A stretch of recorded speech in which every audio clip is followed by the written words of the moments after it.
Hello જી દોસ્તો, રાધે રાધે. નિશા, આજનો સવાલ નથી પણ આજે આપણે ફેક્ટ વિશે વાત કરવાની છે. ને તમે જોઈ શકો છો રામ મંદિર દેખાઈ રહ્યું છે તમને, જય શ્રી રામ. અને રામ મંદિરના તને કેટલા ફેક્ટ ખબર છે? અયોધ્યામાં જે ભવ્ય રામ મંદિર તૈયાર થઈ રહ્યું છે તો એના વિશે તને કયા ફેક્ટ ખબર છે એ વ્યુઅર્સને જણાવો. જે રામ મંદિર બનાવવા માટેના જે પથ્થર આવ્યા છે એ કર્ણાટકથી આવ્યા છે અને કહેવાય છે કે અંજની નામનો જે પર્વત છે ત્યાંથી આવેલા છે. વાહ વાહ. અને બીજું તને ત્યાંનું ફેક્ટ કહી દઉં કે ત્યાં કહેવાય છે કે હનુમાનજીનો જન્મ ત્યાં થયેલો છે અને ત્યાંથી એ પથ્થરો આવેલા છે. 100% તારી સાચી વાત છે. બીજા ફેક્ટની વાત કરું દોસ્તો તો ત્યાં એક ટાઈમ કેપ્સ્યુલ છુપાવવામાં આવી છે. આપણું અયોધ્યામાં જે રામ મંદિર બની રહ્યું છે તે એક ટાઈમ કેપ્સ્યુલ છુપાવવામાં આવી છે, જેથી કરીને ત્યાં આપણે કે વર્ષો પછી કદાચ રામ મંદિરની કંઈ પણ જાણકારી જોતી હશે તો એ ટાઈમ કેપ્સ્યુલમાંથી મળી જશે. આ એક 100% ફેક્ટ છે.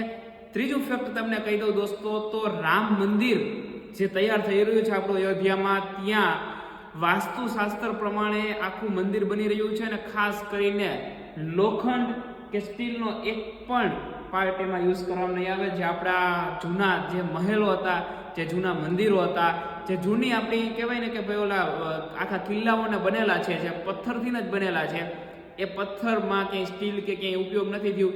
એ જ વસ્તુથી આખું રામ મંદિર તૈયાર થઈ રહ્યું છે. દોસ્તો, આટલા ફેક્ટ તો અમને ખબર છે. હજી કયા અયોધ્યાના નવા ફેક્ટ, રામ મંદિર વિશેના નવા ફેક્ટ તમને ખબર હોય તો નીચે કોમેન્ટ કરીને જણાવી દો. ખાસ કરીને તમારા દોસ્તોના વિડીયો શેર કરો જેને આ ફેક્ટ વિશે ખબર નહોતી કે આટલી વસ્તુઓ રામ મંદિર માટે થઈ રહી છે. અને હા, નીચે કોમેન્ટમાં જય શ્રી રામ લખવાનું ના ભૂલતા. મળીશું આપણે દોસ્તો એક નવા વિડીયો સાથે, નવા બ્લોગ સાથે ને નવી જ જાણકારી સાથે. ત્યાં સુધી bye bye, take care, Radhe Radhe, જય હિન્દ.